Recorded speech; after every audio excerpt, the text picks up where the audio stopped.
బహుమానమే. చాలా మంది అనుకుంటారు, నా శక్తి చేతను నా బలము చేతను నేను సంపాదించుకున్నాను అనుకుంటారు.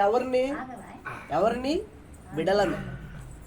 కానీ ఇప్పుడు ఆ దేవుని బిడలారా, మన శక్తి చేత కాదు, మన బలము చేత కాదు, కానీ ఒక కుమారుడినైనా ఒక కుమార్తెనైనా సరే ఎవరి దయలో మనం పొందుకుంటామంటే అది దేవుని దయ. నమ్మిన వారు దేవుని స్తోత్రం చెప్పాలి. ఎందుకంటే ప్రియ దేవుని బిడ్డలారా, మా సంఘంలో ఒక తల్లి ఉంది, వివాహం అయ్యి 8 సంవత్సరాలు. ప్రతిరోజు వచ్చి సంఘంలో ఏడుస్తూ ఉండేది.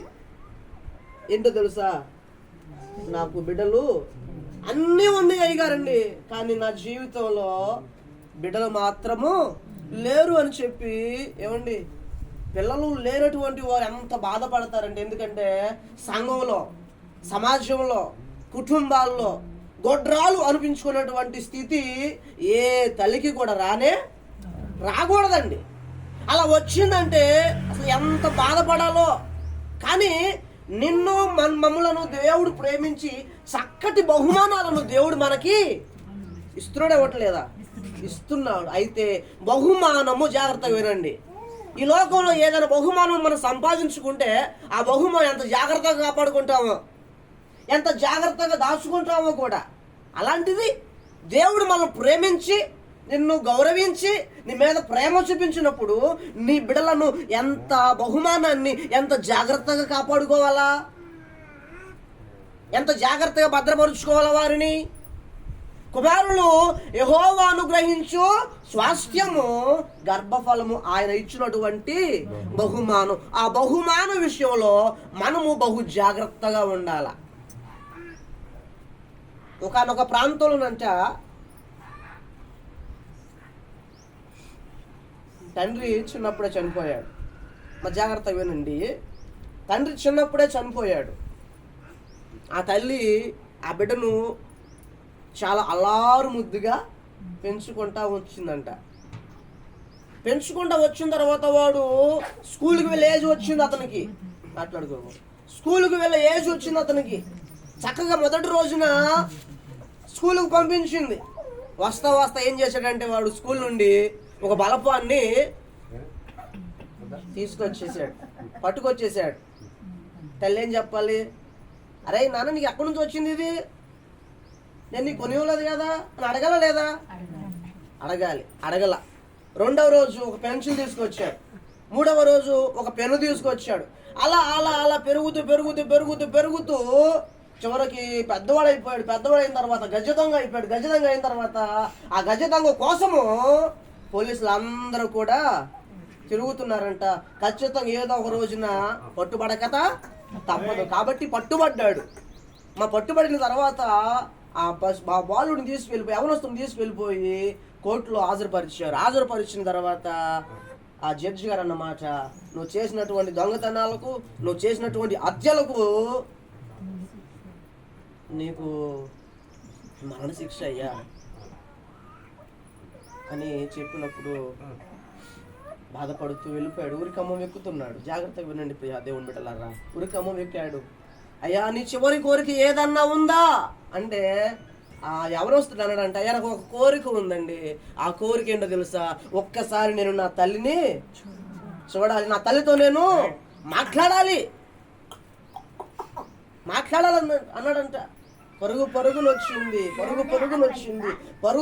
వచ్చి అరే, నీ వల్ల నాకు సంఘంలో మర్యాద పోయింది, గౌరవం పోయింది, ఆనందం పోయింది, సంతోషం పోయింది, అల్లరిపాలైపోయిందని చెప్పంట లాగి బిడ్డ లాంపగా కొట్టిందంట ఒకటి. తల్లి జాగ్రత్తగా వినండి. అప్పుడు ఆ కుమారుడు అన్నాడు, చిన్నప్పుడే నేను దొంగతనం చేసినప్పుడు నన్ను కొట్టుంటే నాకు ఆ పరిస్థితి వచ్చేదే కాదు కదమ్మా. కారణం ఎవరో తెలుసా? నేను చెడిపోవటానికి, పతనం అయిపోవటానికి, దొంగగా ఈనాడు నేను చనిపోవటానికి కారణం ఎవరయ్యంటే నాకు జన్మనిచ్చిన తల్లివి నీవే, నేను కాదు. నేను ఒక తప్పు చేసినప్పుడు ఆ తప్పును ఖండించావా? ఖండించలా. నాకు బుద్ధి చెప్పావా? బుద్ధి చెప్పాలా. కాబట్టి బిడ్డలు చెడిపోవటానికి గల ప్రాముఖ్యమైన కారణం ఎవరయ్యంటే తల్లి తండ్రి మాత్రమే. కాబట్టి మనం ఏం చేయాలి అంటే ఆ బహుమానాన్ని జాగ్రత్తగా బాలుడు నడవలసిన త్రోవను వారికి నేర్పు. కానీ మనమే నేర్పుతున్నాం, చదువులు నేర్పుతున్నాం. చదువు కంటే సంస్కారం నేర్పాలి ముందు పిల్లలకి. సంస్కారం నేర్పండి, దానితో పాటు చదువు నేర్పండి. బాలుడు నడవలసిన త్రోవను నువ్వు నేర్పాలి. ఎప్పటి నుంచి నేర్పాలి? నువ్వు కూర్చున్నప్పుడు, నువ్వు నడుస్తున్నప్పుడు, త్రోవను వెళ్తున్నప్పుడు. దేవుని మాటలంట మనము వారికి ఏం చేయాలి? దేవుడిచ్చినటువంటి బహుమాన విషయంలో మొట్టమొదటిగా నువ్వు చేయవలసిన పని ఏంటంటే వాడు నడవలసిన మార్గాన్ని చక్కగా వారికి ఏం చేయాలి? నీవు బోధించాలి. నువ్వు బోధించలేదనుకో సాతానుడు తప్పుడు మార్గాన్ని బోధిస్తాడు, చెడు మార్గాన్ని బోధిస్తాడు. కాబట్టి ఆ బహుమాన విషయంలో మొట్టమొదటిగా నువ్వేం చేయాలి అంటే వారి కొరకు నువ్వేం చేయాలి తెలుసా? ఏం చేయాలి? మంచి మార్గాన్ని నువ్వు వారికి బోధించాలి. రెండవదిగా విలాప వాక్యంలో ఉంటుంది, 2వ అధ్యాయము 19వ వాక్యంలో. త్వరగా చదవండి. విలాప వాక్యము 2వ అధ్యాయము 19వ వాక్యములో,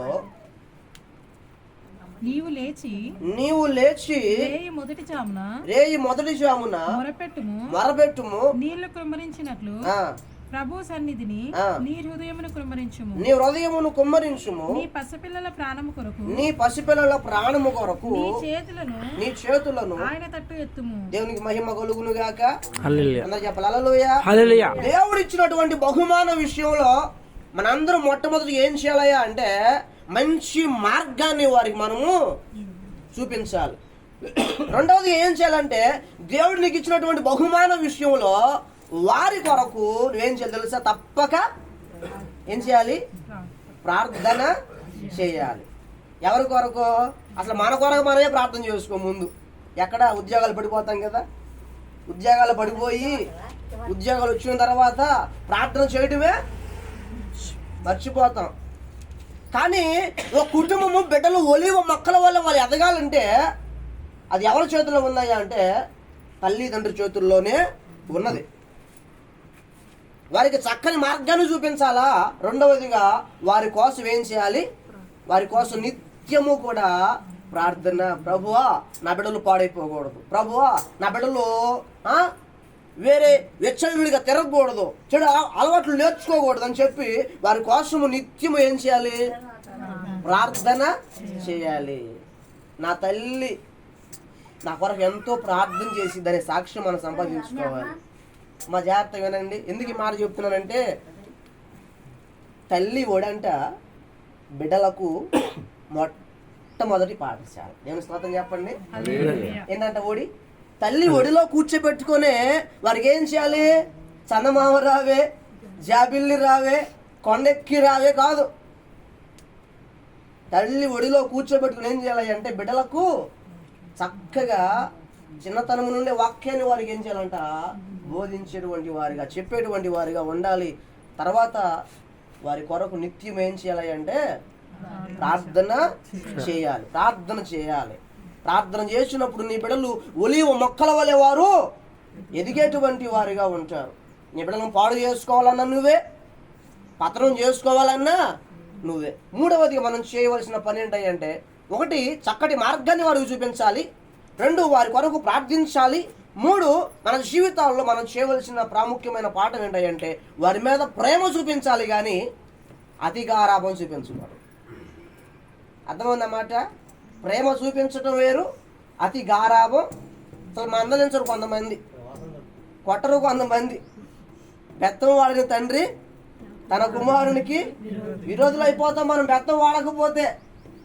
దండించే కాడ దండించాలా, ప్రేమించే కాడ పెట్టే కాడ పెట్టాలా, తిట్టే కాడ తిట్టాలి. ఇవి 2 చేయాలా. ఈ 2 చేసినప్పుడు బిడ్డలు ఎప్పుడు కూడా అమ్మో నేను ఒక తప్పు చేస్తే నా తల్లి నన్ను దండించిద్ది అనేటువంటి భయము వారికి కలగాలి. కాబట్టి ఈ 3 విషయాలు మీరు జాగ్రత్త పెట్టుకొని నీ బిడ్డలను ఆ రీతిగా పెంచుకున్నటకు దేవుడు సహాయము చేయునుగాక. ఆమేన్.